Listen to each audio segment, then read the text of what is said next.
IT of India চ্যানেলে স্বাগত। West Bengal State University BA programme 5th semester education DSC 1 পেপারে suggestion দিচ্ছি। Paper code EDCGDSE 02T psychology of learning.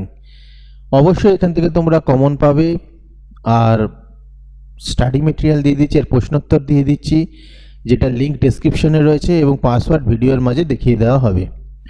তো যে প্রশ্নগুলো আমি দিয়েছি সেগুলো দেখো। 15 নম্বরের জন্য পড়বে বুদ্ধির ধারণা দাও, গার্ডেনারের বহুমুখী বুদ্ধির তত্ত্বটি আলোচনা করো, অথবা বুদ্ধির সংজ্ঞা দাও, গার্ডেনারের বহুমুখী বুদ্ধির তত্ত্বটি আলোচনা করো। পরের প্রশ্ন, বুদ্ধির সংজ্ঞা দাও, বুদ্ধির পরিধি বিবৃত করো, বিভিন্ন প্রকার বুদ্ধির অভিক্ষাগুলি শ্রেণী বিভাজন করো।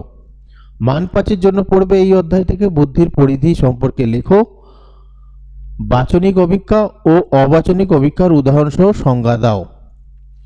দেখো, এই 5 নম্বর কিন্তু এই প্রশ্নটা ভালো করে পড়লেই তোমাদের হয়ে যাচ্ছে।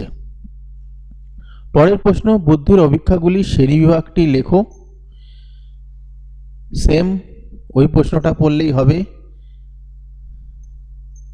এই যে প্রশ্নটা রয়েছে সেটা ভালো করে পড়লেই হয়ে যাবে। অথবা বুদ্ধির অভিক্ষাগুলি শ্রেণীবিভাগটি উল্লেখ করো। বুদ্ধি সম্পর্কিত গার্ডেনারের তত্ত্বটি সংক্ষেপে লেখো। 1937 সালে বুদ্ধি পরিমাপের স্কেলটির বৈশিষ্ট্যগুলি বিবৃত করো। পরের অধ্যায় থেকে, পরের ইউনিট থেকে মান 15-এর জন্য পড়বে শিখন কাকে বলে, শিখনে প্রভাব বিস্তারকারী উপাদানগুলি আলোচনা করো, শিখনের বৈশিষ্ট্যগুলি কি, বিভিন্ন প্রকার শিখন প্রক্রিয়া আলোচনা করো, প্রেষণার সংজ্ঞা দাও, প্রেষণার তত্ত্বগুলি আলোচনা করো, স্মরণ ক্রিয়ার বিভিন্ন প্রক্রিয়াগুলি উদাহরণসহ আলোচনা করো, কিভাবে স্মৃতি বাড়ানো যায়।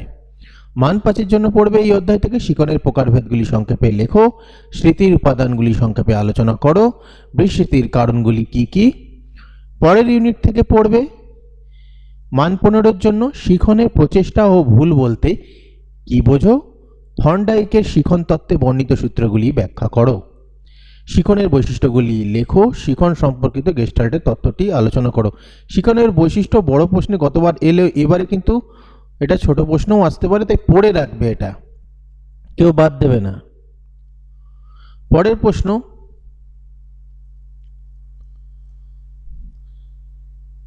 মান 5-এর জন্য শিখনের গেস্টাল্ট তত্ত্বের শিক্ষাগত গুরুত্ব, শিখন সম্পর্কিত স্কিনারের তত্ত্বের মূলনীতি আলোচনা করো, প্রাচীন অনুবর্তন ও সক্রিয় অনুবর্তনের মধ্যে পার্থক্য কি, থর্নডাইক উল্লেখিত শিখনের মুখ্য সূত্রগুলি বর্ণনা করো।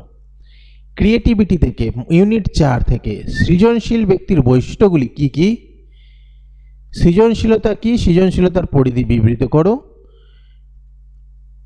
পাসি এবং TTCT এর ওপর একটি টিকা লেখো। এবার ব্যাপারটা হলো যে এখানে আমার মনে হয় এটা বেশিরভাগ ক্ষেত্রে 5 নম্বরে আসার চান্স আছে, তবে এই প্রশ্নটাই 15 নম্বরে আসতে পারে।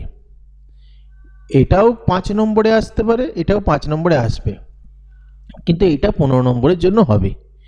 যাই হোক, ভালো করে পড়ো এই প্রশ্নগুলো, এখান থেকে তো কমন আসবে।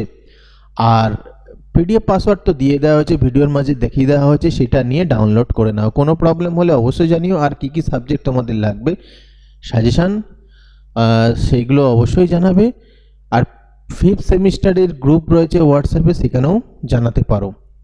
সেখানেই জানিয়েছে এডুকেশনের সাজেশন দেওয়ার জন্য, সেটাই আপলোড করা হচ্ছে।